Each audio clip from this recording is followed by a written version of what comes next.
Hello, everyone. It's Natalie here. Thank you for joining me and come to hear what I have to say about the number one parenting myth that is actually hurting us as parents and also hurting our children for that matter. What is that myth? But first, before I start, I would like to introduce myself and let you know that I'm myself a mom of three boys. And everything that you are going through your parenting journey, I also go through the same thing. I know there's different circumstances and everything, but generally speaking, I think all parents go through the same amount of challenges, and some may vary a little bit more or less, but we can all understand each other. And I'm sharing what I've learned and what I'm discovering from my own personal experience and also from working with my clients with you today, because I think there's this myth out there about parenting that is not helping us. And we know it, but somehow we don't know what to do about it, because this myth comes from very, very far back. It's been installed. It's our parents believed it, and other generations as well, perhaps. And it's very hard to break this myth. So I'm going to ask you to have an open mind while you're listening to me, because if your challenges as a parent is not getting any better and any easier, then perhaps by shifting your perspective today and just open your mind to what I'm sharing. You don't have to take everything at face value. You can ask yourself these questions. How does that sit with me right now, what she's saying? And follow what your gut feelings are saying. And if you don't agree with me, that's fine as well. I'm not imposing, but I'm just sharing a different perspective that has helped me and continue to help me on my parenting journey, and also is helping other parents as well. When we kind of shift the way we look at things, like Dr. Wayne Dyer said, then things change for us. So I'm going to start with, what was the number one thing that when you learned you were going to be a parent, what is it that you told yourself about this parenting role that you were about to embark in? And perhaps the most common thing for all of us is that inner desire when we learned we were ready to become a parent, or we are about to become a parent, is that we want to be a good parent. And we all have that desire to be a good parent. Now, let's take it a step further. What does it mean to become a good parent? Who is a good parent? How do we describe being a good parent?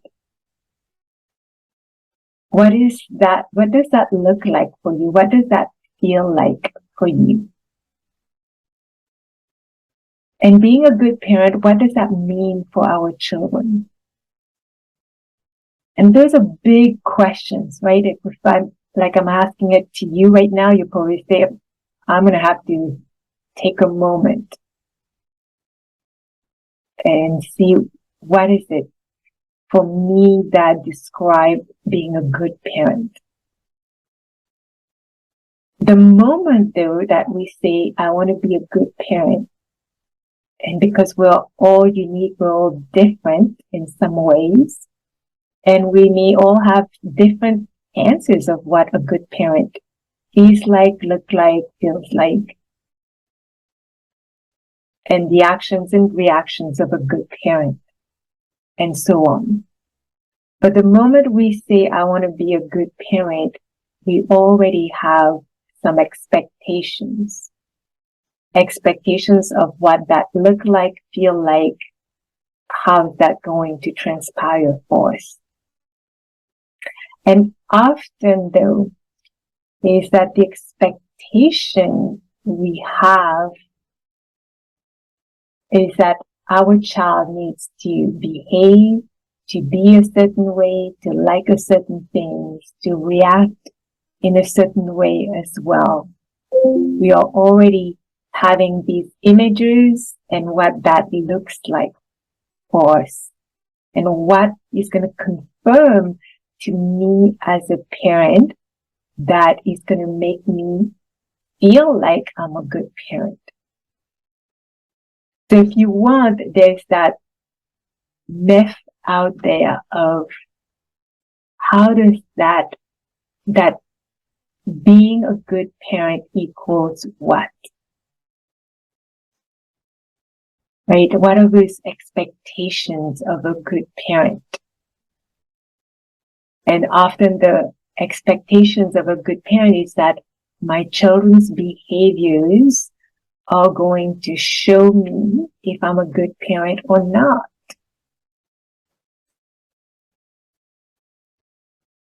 Because as a society, that's how we've grown up. That's how our parents raised us. That's what we heard in the past. That our own behaviors as children also is what gave the feedback to our own parents if they're doing a good job as a parent or not. So a lot of emphasis is put on the children's behaviors. And if you've listened to my past videos about triggers and emotions and all the other videos and trainings that I've done, is that we have a misconception a lot of time of why our children are misbehaving. And so when they're misbehaving, they're actually giving us information about their needs. That's how they communicate with us if their needs are not being met. But we've turned around misbehaviors as my child is just trying to make my life difficult. There's something wrong with that behavior, and I'm not willing to look past the behavior, but I want to focus on the behavior itself and change it. And when we want to change the child's behavior, then we run into many other problems. And that doesn't stop there, because when we want to change the child's behaviors, we're also not helping them to be themselves. And so this becomes problematic even as they grow up and even when they become adults. So talking about behaviors, and that's why I wanted to address this number one myth about that in order for us to be a good parent, our children have to have a certain kind of behaviors. And when they're misbehaving, that we need to fix the behaviors. And yes, some behaviors, I agree, are not acceptable, and the child needs to know that. And then learn some other way of asking for what they want for another behavior.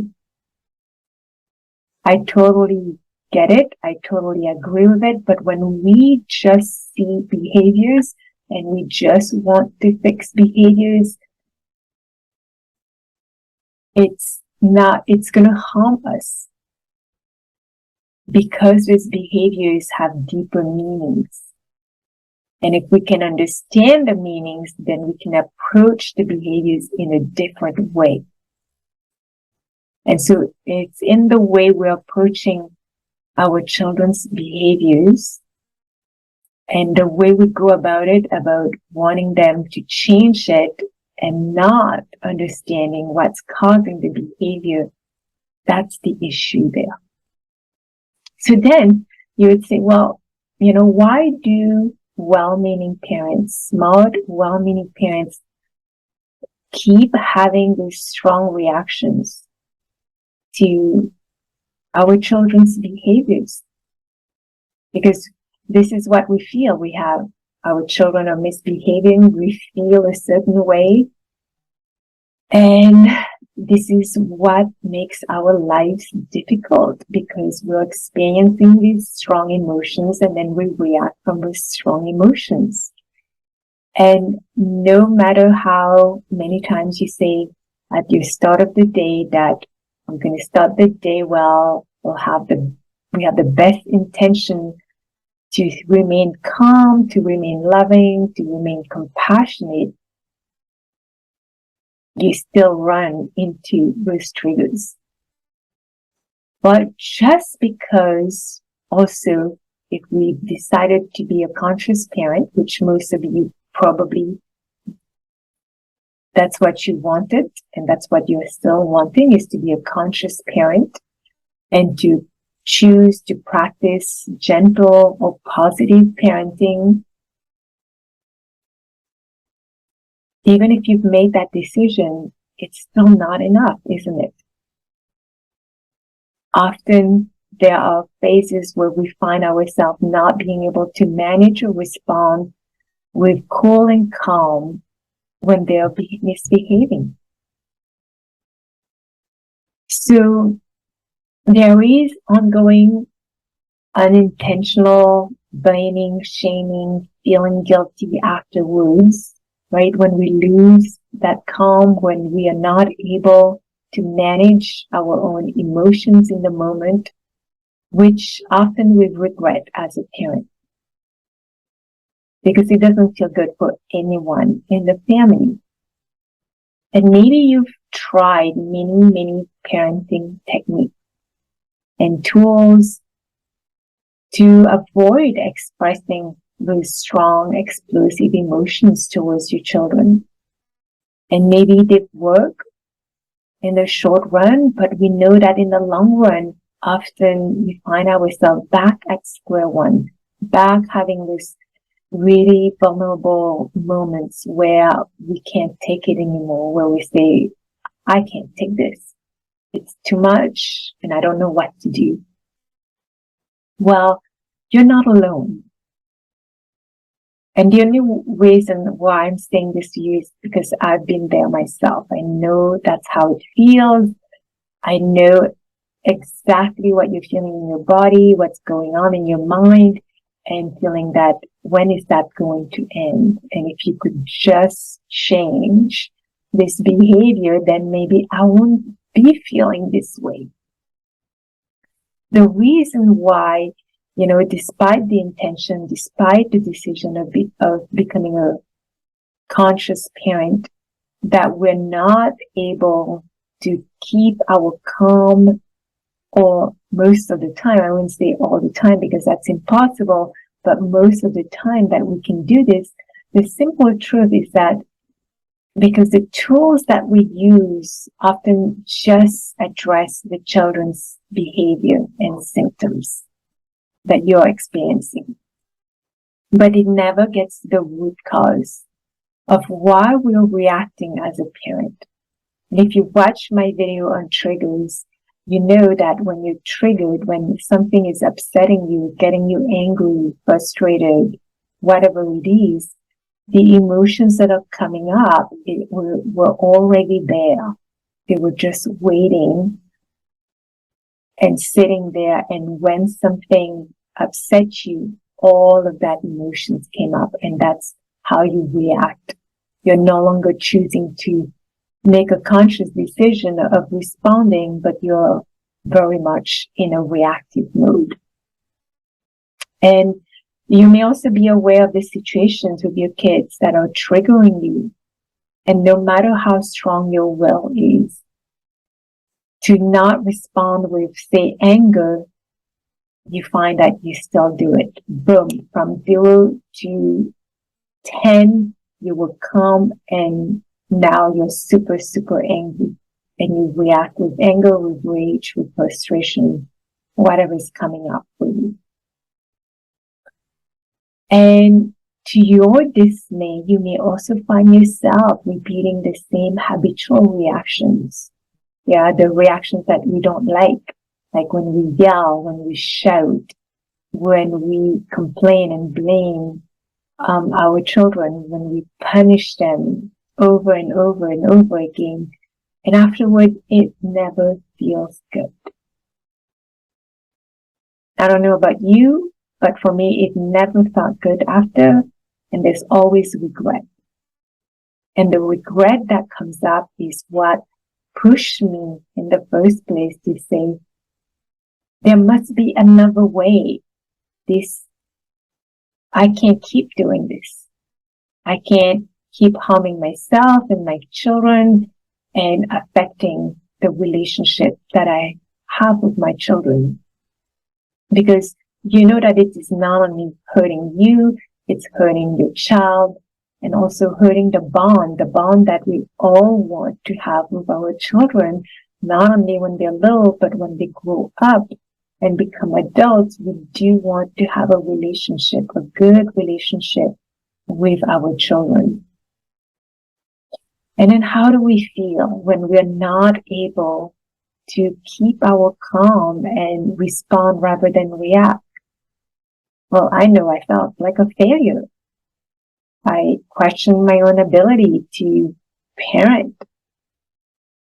And for me personally, it took me a while to decide if I wanted kids. And when those moments happened, I was like, it was really hurting me because I didn't know if I wanted to have kids because I didn't want to hurt my kids. And now this is exactly what's happening to me. And this is exactly what I didn't want to happen. So I can really relate to you if that's what you're experiencing, because I also experienced that. And that's what pushed me to dedicate time and effort to learning about my thoughts, my perceptions, my belief of what is happening, and also what's happening in my body when I'm reacting like this, because it's not conscious. If I ask you, when you yell and you turn around and say things you don't want to say, usually, is that a conscious decision? No. Most of the time, it's not conscious. So I've dedicated a lot of time to understanding how the mind works, how the body works, and the energy that's flowing, since I became a parent 14, almost 15 years ago, because my son is turning 15 in a few months. And by learning all of this and knowing that there's nothing wrong with me, and knowing that I could do something about it, really was life-changing for me. And I wish somebody would have been there and told me all of that. But I had to go on that journey, and I did go onto that journey to discovering about my body, becoming aware of how my body is speaking to me when I'm getting upset, and what's going on in my mind, what's going on in especially the part of the mind that's falling onto memories of the past. When I learn about all of this and how my past has affected how I'm able to be a parent, then things started to change for me. Then I felt the agency that I could do something about what's going on within me, what I need to address, what I need to work on, and how that will affect the way I can now respond rather than react to my children's misbehaviors. And I can honestly say that today I do get triggered. We are humans. We are going to get triggered. And we live with our children 24/7 most of the time. And we have perhaps multiple children. So we are going to get triggered no matter what. But what I can tell you is that I no longer react the way I used to react. When I used to go from 0 to 10, from calm to rage, that I don't react this way most of the time. It's really rare that I would get there. So, and my clients also have reported the same thing, that they don't react with the same kind of strong emotions that they used to. So let me explain why it is not enough to just manage behaviors and symptoms when we're triggered. Why it's that myth that hurts us when we're just zooming into our children's behaviors only. Because children's and adults' behaviors are just signals to deeper underlying problems. There's something deeper when our children are behaving a certain way. And let me break this down for you. Let me give you an example, because I think that's going to help you understand. So say your child is not listening. That's your trigger. And I think for a lot of parents, that's the case when you are perceiving your child is not listening to you, is not doing what you're wanting them to do. They're not tuning in into what you're saying, or you've repeated things over and over again, and they're not getting it. And the emotion often that comes up for most of us is anger. We feel angry. And it's totally normal to feel anger. But when we project the anger, that's when it becomes problematic. So it's totally okay when we are having the emotion of anger within ourselves. So validating that is key. And in my past trainings on emotions, that's the number one thing, is when you feel something, you name it. So the underlying reason a child is not listening is because they want to get the attention of the parent. Often, when a child is not listening, they engage in this kind of behavior because they want help with something. And how are they going to get our attention if they don't know how? Is by not listening to you. They may tune out, they may not do what you're asking them to do, whatever the behavior. And that's because there's something underlying that they don't know how to communicate to you. And know that this is probably been going on for a while. And that's where they get to the point where now, when you ask them to do something, they don't do it. And if you keep responding when that happens with anger, or you are influencing them to change their behavior, to actually, say, hey, I want you to listen to me right now. When what's underlying is that you are not getting something that they need help with. Because that's what makes it difficult, yeah? Because we're so busy that we don't usually have time to really sense, there's something going on with my child, that they need my attention, my help. They need something from me, even when they're not saying it, because a lot of times they don't know how to say it, or they're perceiving that we're too busy and we don't have time for them. So when it gets to that point where they're no longer listening, then maybe that's when they are like kind of becoming desperate to get our attention. But if we force them and we say, no, you have to behave right now, you have to listen to me, guess what? Without the option, yes, your child may resort to listening to you because you're so angry and they can't cope with that anger. And maybe now they're scared.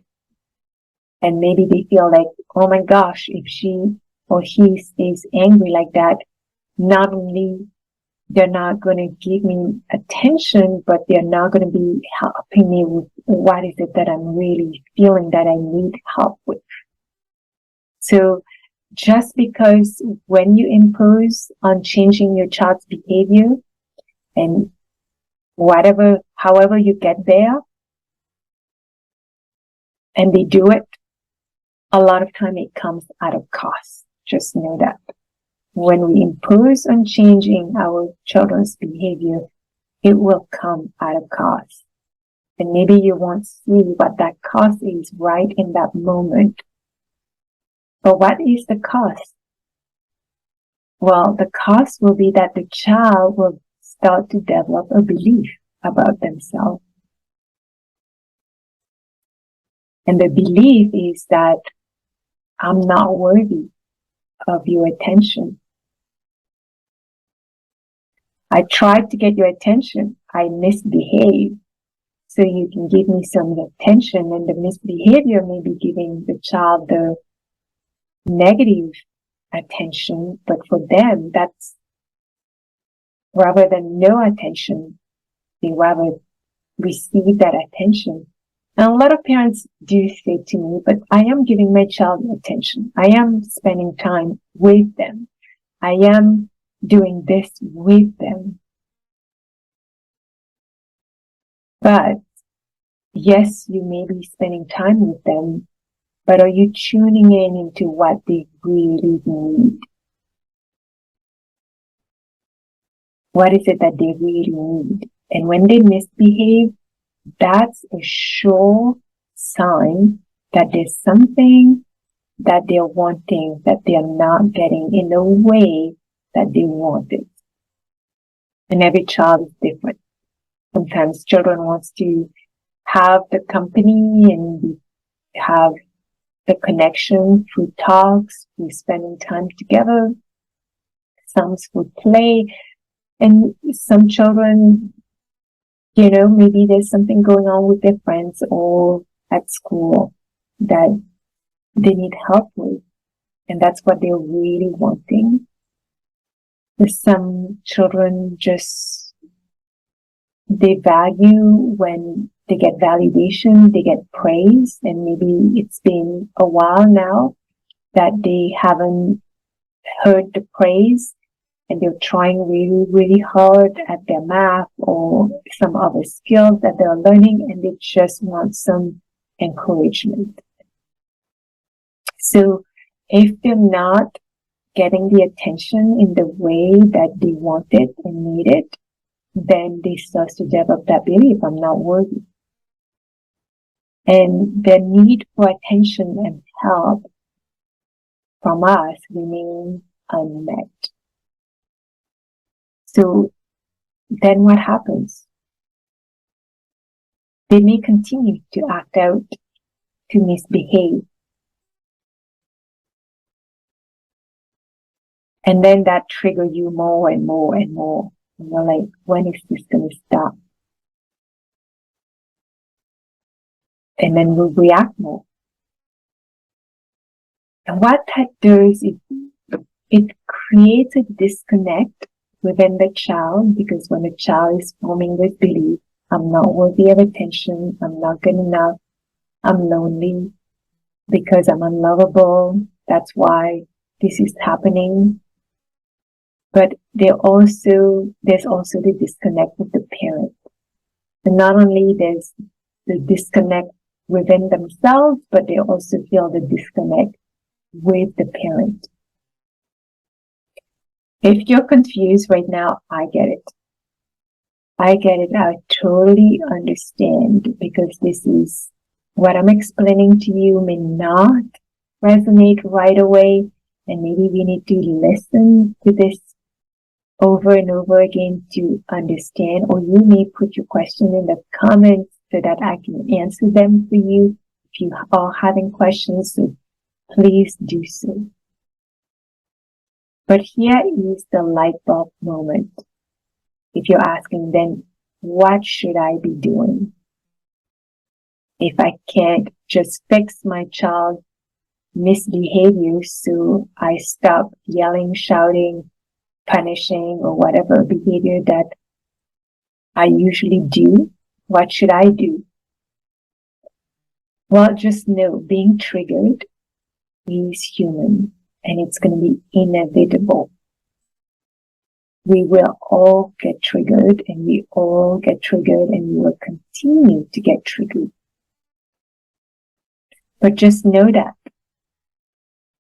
your children's behaviors or any other people's behaviors that trigger you, what it's doing, it's uncovering your own unmet needs. That's what it's uncovering for us as parents. When we see our children behaving in a certain way and it upsets us, often and most of the time in that moment, it's touching on this wound.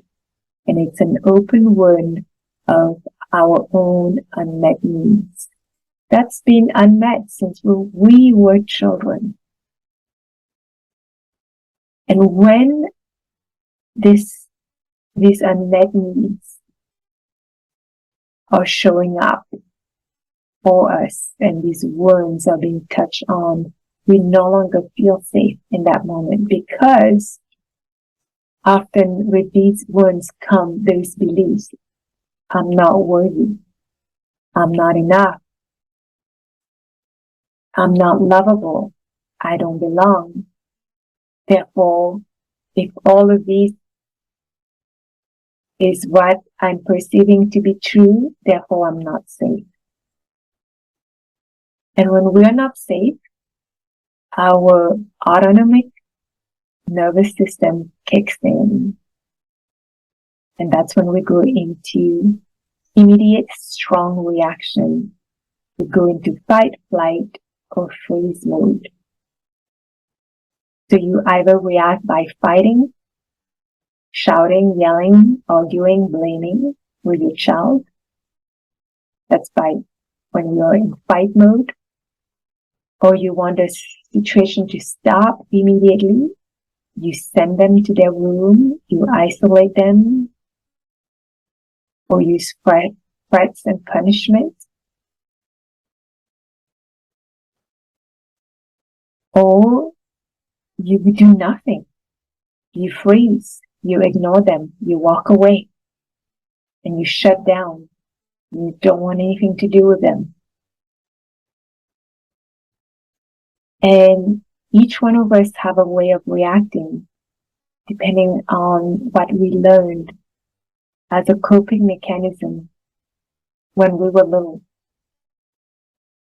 When we didn't feel safe when we were young, how did we protect ourselves? Did we fight back? Did we run away from the situation, or did we freeze and numb out in the moment?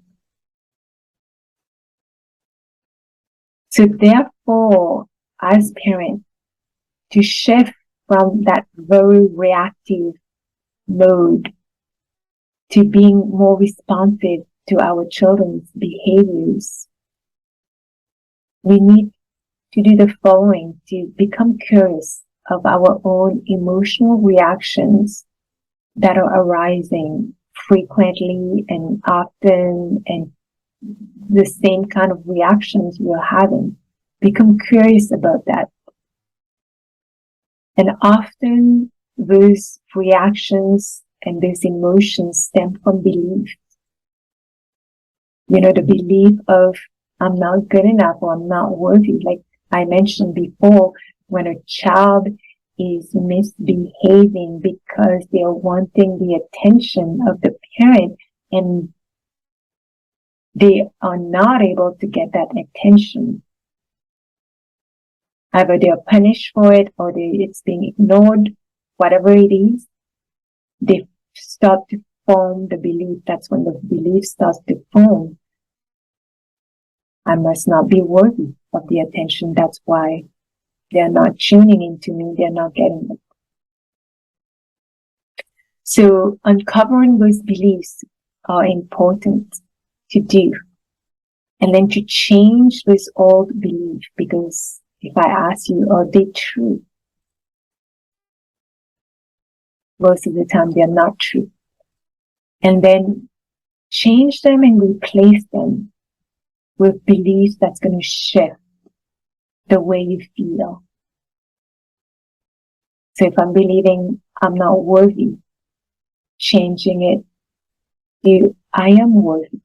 And why am I worthy? How do I know I'm worthy?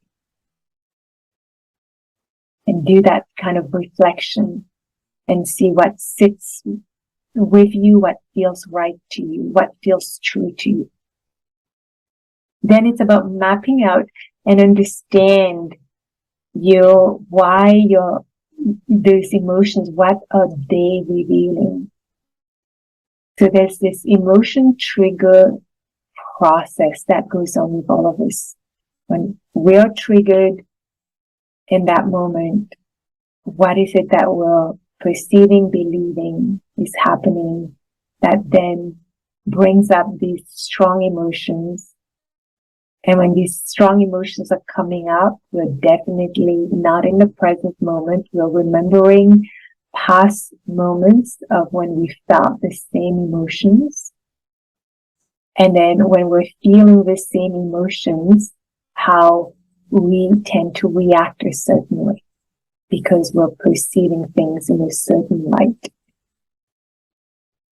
So once you can map this out, the emotion trigger loop process, and understand what is going on at every step, then you can feel empowered to make different choices, to change the way from reaction mode to becoming more aware, and to make different choice of responding.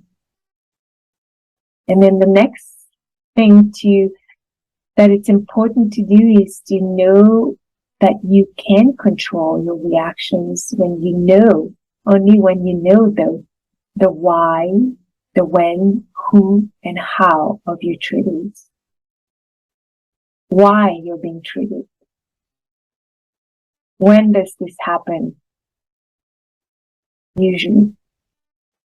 Who will trigger you usually?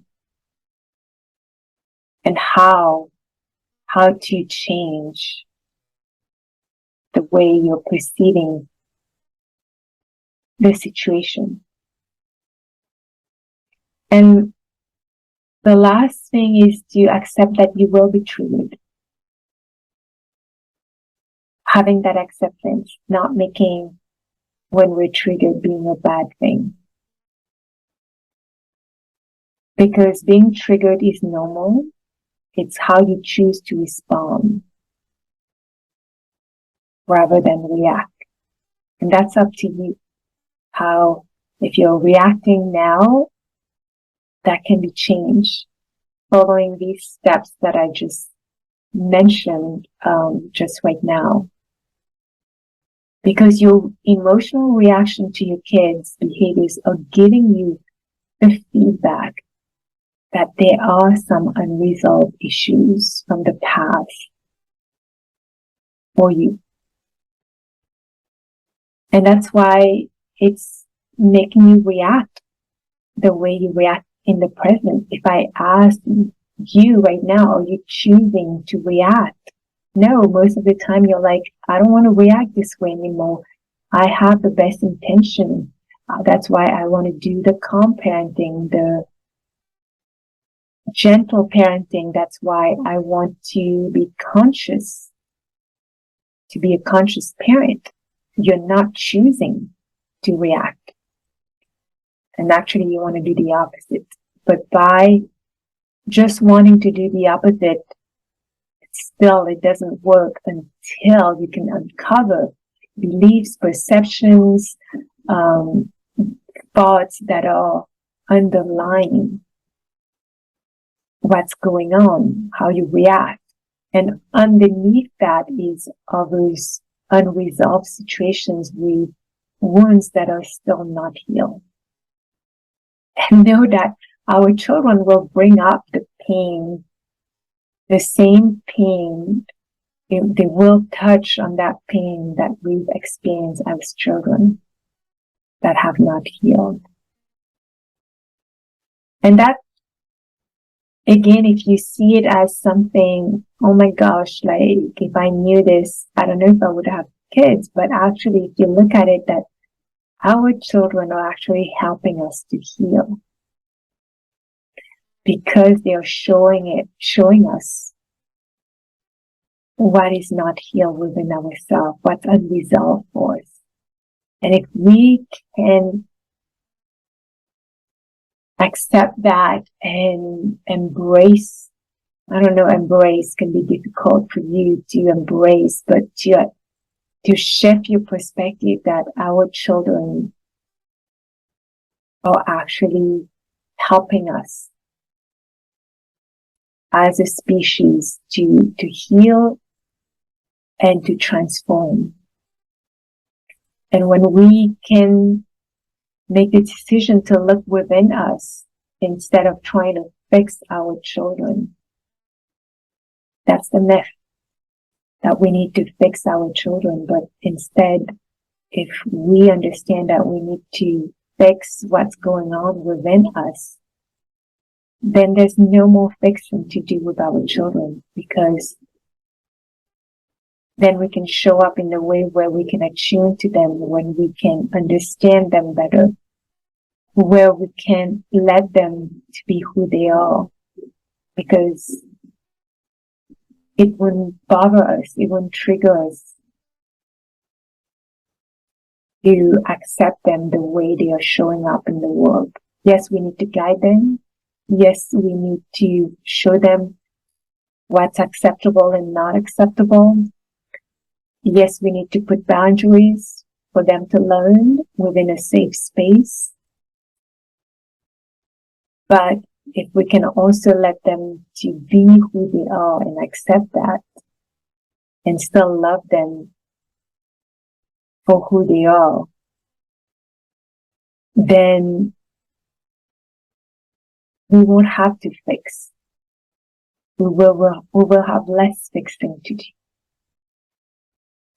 So instead of wanting to learn more about tools and techniques to change our children's behaviors, which is ineffective if we don't address the root causes of our own emotional reaction, because we're going to continue reacting. We're going to continue having the same perception and thought patterns. And it may be one thing that we fix, one behavior, and then there's another behavior, there's another behavior, there's another behavior to fix, and it's never ending. But if we can change how we respond, if I just ask you to picture, instead of yelling, shouting, whatever behavior you're wanting to stop yourself as a parent when you get upset, if you could stop that, or even reduce that by 70%, 80%, 90%, how would that be for you? How is your relationship with your child be? And is that what you want? Yeah, I'm sharing this with you again. You don't have to accept anything I'm saying, but I want you to tune in and see, how does that sit with me? What she's saying right now. How does that feel for me? The number one thing that you can change that will have a massive impact on how you show up and help your child when you need your help the most is how you can change your reaction. And to change your reaction, you need to get to these beliefs that are causing the reaction. And to get to those beliefs, it also means to heal those unmet needs that you personally have or had since you were a child. So when we discover what are the specific thought patterns and beliefs that are making ourselves react negatively, usually, to the behaviors of our children, then we can reframe them and change them for good. Beliefs are formed. So if they are formed, they can also be dismantled and we can implement new ones. And blockages that have been there for years or even decades can suddenly get released. And not only it's helping your response, but for yourself, you may be freeing a part of you that has been blocked for a while. And now suddenly you feel so much brighter, lighter, and you can see the light at the end of the tunnel. And also, I know for me, it did help to feel less guilty about setting boundaries, about taking care of my own needs that were unmet. So when I did this and I take care of my own needs, I set my boundaries, take care of myself, then I was able to show up in the present, being more present, having more patience, having more understanding for my own children's needs, and then being able, having the energy to meet those needs. Because I know, I get it. We have so many roles as parents. There's so many things and responsibilities. And it takes a lot of energy to meet those responsibilities and to meet our children's needs. So we can't run from an empty tank because that's just setting us for failure. We need to fill our tank so we can fill their tank. And that's our responsibility as a parent. And you may find yourself becoming more proactive and empowering your own children to have open communications with you. If you have slightly older children, teaching them how to communicate their needs through words and feeling that they can come to us and communicate that without feeling that they're imposing or that they're going to be rejected or be afraid of us saying no. We can welcome that and establish this kind of empowering resolution of how they feel and also how we feel. We can work together. And all of that will help us manage triggers and being more calm, but also being the respected parent that we want to be. And that's exactly what I love doing, is helping parents become aware of their subconscious beliefs and thought patterns that usually keep us as parents stuck in that vicious cycle of reacting mode, of reacting to our children's behaviors. And by helping parents understand and uncover this belief, then they can successfully find the solutions to respond with calm to whatever is happening with the children. And what I've shared with you just now is one of the main things I address with my clients, with my one-on-one coaching program, using my Emotional Control Accelerator program, where I help very busy parents who are working, parents who have careers, who are entrepreneurs, and to manage those triggers and emotions so you can parent with more calm and confidence. And within this program, I also address the mother wound, shame and guilt that come up with parenting, and also how to make time for yourself, because the self-care piece is very important. Like I just mentioned, if you're running from empty, then you won't have the same patience and energy to raise your children in a calm environment. It's impossible. So making sure that the self-care piece is there is important. And if you're having trouble with self-care, again, most likely that's coming up because this is not familiar for you to care for yourself. And you've perhaps never been mirrored that as a child. And also that may be a wound of yours, and unmet needs that is present. That's why you have a tendency to put yourself down the list. Maybe there's a tendency to be a people pleaser, so everybody else's needs are above yours. So all of that I address in my program that I offer to parents. And you will also be able to, by learning all of that for yourself, it becomes easier then to teach your own children how to regulate their own emotions, because you are going to learn how to regulate your emotions. Because when we react, we're not regulated. So if we are reacting a lot, that means we don't know how to regulate, and it's not your fault. It's just you've never been taught that.